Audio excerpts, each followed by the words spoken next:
미국엔 나스닥, 우리나라엔 코스닥이 있다면 뉴스쇼에는 뉴스닥이 있습니다. 뉴스쇼 증권시장 뉴스닥, 오늘도 두 분의 패널 모셨어요. 오늘은 석브라더스 나오셨네요. 미래통합당 이준석 전 최고위원 어서 오십시오. 네, 안녕하십니까. 정의당 박원석 정책위의장 어서 오십시오. 네, 안녕하세요. 아마 오늘 뭐 본론에서도 이 얘기를 하게 되긴 하겠습니다만 아니 박원순 전 시장의 충격적인 사망에 왜 정의당이 민주당보다 더 술렁이는가? 그러게 말입니다. 이게 이제 작은 당의 비애인데요. 이 큰 당들이 싸움을 하면 고래 싸움이 새우등 터진다고. 정의당에서 그 효과가 나타나거나 저쪽이 기침하면 우리는 뭐 독감 걸리는 뭐 이런 상황이 또 빚어지는 게 아닌가 싶은데 그 최초의 논란은 정의당의 이제 비례대표 두 의원이 류호정 장혜영 의원 피해자와의 연대의 뜻을 선명하게 밝히는 그런 메시지를 내놓으면서 조문 보이콧. 예, 이게 이제 뭐 조문 보이콧으로 불거졌고 그로 인해서 당내에 일부 이제 탈당하는 당원들도 생기고 했습니다.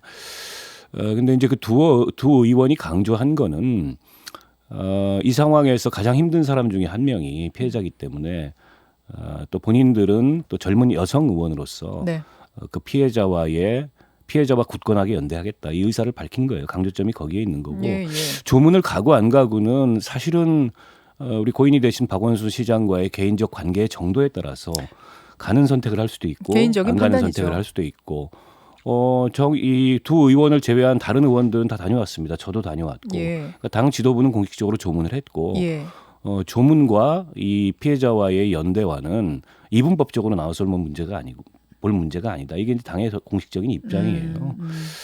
그런데 이게 이제 논란이 커지면서 어제 심상정 대표께서 의원총회 모두 발언으로 그런 이제 저간의 상황에 대해서 말씀을 하시면서 두 의원의 메시지가 유족들이나 추모 시민들한테 상처를 드렸다면 진심으로 사과한다 이 말씀을 하셨는데 그게 또 그 사과라는 표현이 두드러지면서 당내에서 지금 왜 우리가 사과를 해야 되냐.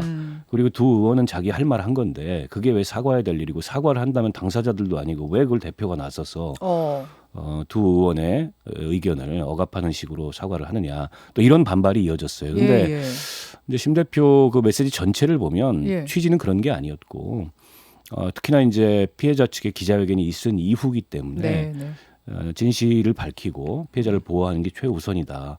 라는 메시지 끝에 한 주간 논란이 굉장히 컸으니까 그 점에 대해서 대표가 이제 일종의 정리하는 입장을 한 건데 사과라는 표현이 너무 도드라지게 이게 이제 언론에 부각이 되면서 조문 거부를 사과한 거 아니냐라고 하면서 또 다른 이제 그에 대한 반대 그 목소리들이 당내에서 굉장히 커졌는데요.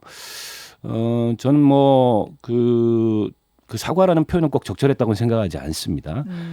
그리고 이제 당의 여전히 공식적인 입장은 두 가지는 양립 가능하다. 조문하고 애도하고 추모하는 것과 추모는 추모고 피해자와 연대하는 건 그렇죠. 연대하는 많은 것이다. 시민들의 사실은 심경이 그럴 거라고 생각해요. 저는 그렇기 때문에 그게 결코 모순되거나 대립되는 입장이 아닌데 너무 지나치게 이게 이분법적으로 접근하는 알겠습니다. 그런 시각들이 있어서 그런 점은 좀 아쉽습니다. 내부는 아니란 말씀. 정리는 됐어요. 어제 다 오해 풀고 당 안에서. 오케이. 자, 오늘 시간이 많지가 않아서 뉴스닥 본격적으로 들어가 보겠습니다. 하한가, 상한가 두 분이 어떤 인물을 골라오셨을지 지금 박원석 의장 말씀하셨으니까 이준석 최고위원부터 갈까요? 제가 누구 뽑았지? 저는 상한가만 기억나요. 오늘 뽑았던 게. 상한가입니까? 누굽니까? 저는 박주민 의원 뽑았습니다. 박주민 의원이요? 네, 사실 이 조문 정국이 갓 끝난 직후라 가지고 보궐선거에 대한 언급을 하는 것 자체가 조심스럽긴 합니다. 그런데 이제 그 여권에서 사실 후보를 안 낸다는 건 생각하기 어렵고요. 왜냐하면 뭐 사실 여당이 당원 당규가 어떻게 돼 있다 하더라도 고쳐서라도 낼 거라고 보세요? 뭐 고친다든지 아니면 뭐 이건 부정부패가 아니다 뭐 이렇게 뭐 어떤 말을 만들든지 저는 할 것 같습니다. 아니면 예전에 박원순 시장이 처음 나오셨을 때처럼 뭐 시민 후보 이렇게 해서 밀어올릴 가능성도 있습니다. 정당 공천이 아니라. 그러니까 서울시는 그렇고 부산시 같은 경우는 저는 뭐 그것도 부정부패라 되고 저는 당원 당규에 부합하는 내면 안 되는 사례라 보는데 사실 그게 과도하게 이제 현실적으로 봤을 때는 여당이 하기 어려운 선택이라 가지고 저는 낼 거라 보고 그런 상황 속에서 서울시장 후보군으로 여러 이제 중견 정치인들이 이미 나오고 있는데 저는 이번에 여당은 이 특수한 상황에서 서울과 부산 선거를 치러야 되는데 그렇다면은 여기 분노한 여성 그 민심을 잡기 위해서는 이런 문제 좀 경각심을 가지고 있는 여성 의원이라든지 여성 지도자라든지 아니면은 또 남성 중에서도 이런 문제에 대해서 여성의 관점에서 목소리를 꾸준히 내왔던 분들, 소위 뭐 일부에서는 남팸이라고 비판받기도 하는, 예, 저는 뭐 그런 어떤 성향을 가지고 있는 분이 나와야 될 거다 이렇게 보는데 박주민 의원이 지금 서울에 지역구를 두고 있기도 하고 그리고 재선 의원급이고 그렇기 때문에 지금 서울시장 후보군으로 이제 뭐 거론하는 분들이 더러 있습니다. 아직 언론에 많이 보도되지는 않았지만은 그래서 저는 뭐 아마 이런 부분. 제가 박주민 의원 꼽은 거는 아직까지 언론에 이름이 잘 안 나와서 그런데 그런 후보군들도 충분히 많이 나올 거다 이렇게 봅니다. 박주민 의원이 조금 이른 얘기긴 하지만 정치판에선 이미 서울시장 후보로 이름이 거론되고 있다. 아 그렇죠. 그리고 이게 사실 여당 입장에서는 강한 역풍에 맞서야 되는 서울시장 선거인데 아까 말했던 것처럼 뭐 여성주의적 관점에 대한 이해도 있고 무엇보다도 지금 뭐 범여권에서 어느 정도 중요한 이슈로 다루고 있는 세월호 문제에 대해 가지고는 특화된 분 아니겠습니까? 그러다 보니까 결국엔 바람이 역풍이 있을 때는 견고한 어떤 본인의 그 지지층 갖고 있는 후보를 내야 된다 했을 때 아까 그 두 가지 요소 그러니까 여성주의 알겠습니다. 운동에 대한 이해와 세월호 변호사란 이미지 이 두 가지를 통해서 지지층 결집에 나설 가능성이 있다 이렇게 봅니다. 그게 그냥 이준석 의원의 어떤 평론가적인 추측인가요? 아니면 실제로 구체화돼서 돌아다니는 소문이 있는 거예요? 실제로 전 들은 바도 있고요. 그런데 저는 뭐 지금 상황에서 이건 항상 제가 이제 뉴스닥에서 제가 상한가 하한가 했을 때 저는 최적의 카드가 무엇인가를 역지사지에서 뽑아보려고 하거든요. 그런데 아마 그런 선택을 할 수 있다 저는 이렇게 봅니다. 그럼 통합당에서는요? 통합당에서도 당연히 아까 말했던 것처럼 이 상황에서는 여성 정치인들이 우선 첫 번째로 부각될 수밖에 없습니다. 우리 당내에 보면은 뭐 정책과 뭐 정치 여러 면으로 두루 잘 알려진 뭐 이혜훈 의원이라든지 이런 후보군도 있고, 저는 뭐 앞으로 그런 후보군들을 서로 견주어 가지고 같이 언급하는 사례들이 많을 것이다. 그 안철수 전 대표, 안철수 전 의원이 혹시 서울시장 다시 도전할 가능성도 있을까요? 최근에 저한테 이제 안철수 대표의 최측근 인사 중에 한 분이 출마 어때라고 한번 물어보신 적이 있어서 최측근 의원이 의원은 아니고 어쨌든 최측근 인사인데 직접 저한테 물어본 적이 있어서 저는 뭐 당연히 할 수 있는 선택이고 지금의 국민의당이 처한 어쨌든 원내 현실에서 봤을 때는 안철수 대표가 최고의 상품 아니냐. 안철수 대표가 물론 대선 때까지 가서 역할을 할 수도 있겠지만은 그 전에 보궐선거에서 역할을 해가지고 좋은 성과가 난다고 한다면은 국민의당 전체 분위기가 살 것이다라는 취지로 제가 답을 한 적이 있거든요. 통합당과의 어떤 뭐라 그러죠? 단일 후보로 아니면 그건 뭐 제가 지금 상황에서 뭐 입장을 얘기할 수 없는 것이지만은 이거는 그럼 박원석 의장이 말씀해 주시겠어요? 네. 이제 일단 이준석 최고위원은 저는 가능성이 꽤 있다고 보고요. 지금 이제 부산, 서울 두 군데서 보궐선거가 열릴 텐데 안철수 전 대표에 대해서 언론에 보면 뭐 부산시장 후보로 나갈 수도 있는 거 아니냐 이런 관측이 떠도는데 저는 전혀 아닐 것 같고요. 근데 그런 선택을 하려면 진즉했겠죠. 그렇지 않을 것 같고 서울시장 재도전을 할 텐데 사실 미래통합당 내에서도 이런저런 분들이 거론되지만 공통적인 이 한계 문제점은 참신성이 굉장히 떨어져요. 그리고 어떤 이유로든지 조금씩 좀 흠집이 나 있는 분들이 많이 있고 아니면 홍정욱 전 의원 같은 경우에는 정치하고 거리를 둔 지가 꽤 오래돼가지고 뭐 그런 점도 있고 그런 면에서 자연스럽게 국민의당과 공조하에 안철수 대표 카드가 떠오르시지 않겠냐 그렇게 보고 뭐 국민의당이나 안철수 대표 입장에서는 당연히 뭐 그걸 강렬하게 바라겠죠. 그리고 이제 과거에 박원순 그 고인이 되신 시장과 그 얽혀있던 정치적 일화가 있잖아요. 본인이 양보했던 5% 후보에게 양보했던 2011년에 그래서 내가 과거에 양보했다 이런 명분도 주장할 수 있고 그래서 아마 총력을 기울일 것 같고 뭐 나름대로 설득력 있는 그럴싸한 스토리가 만들어질 수도 있다고 봐요. 저는 여당 쪽은 굉장히 고심이 깊어질 거라고 봅니다. 이 상황이.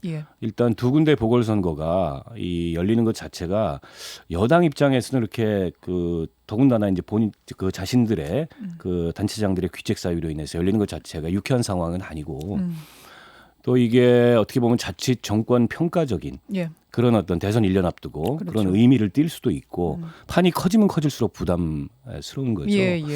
지금 뭐 구체적인 후보들 하마평까지 막 그 언론에 오르고 있는데 누가 될지 어떻게 알겠습니까? 지금 아까 이제 앞서 박주민 의원 얘기를 이준석 최고가 했는데 그거는 아마 자신들이 원하는 상대 후보 띄우기 같은 그런 정치적 의도를 깔고 얘기를 좀 한 것 같고요. 네. 박주민 의원 나오길 바라고 계시는 거예요? 저는 충분히 다분히 그렇다고 봅니다.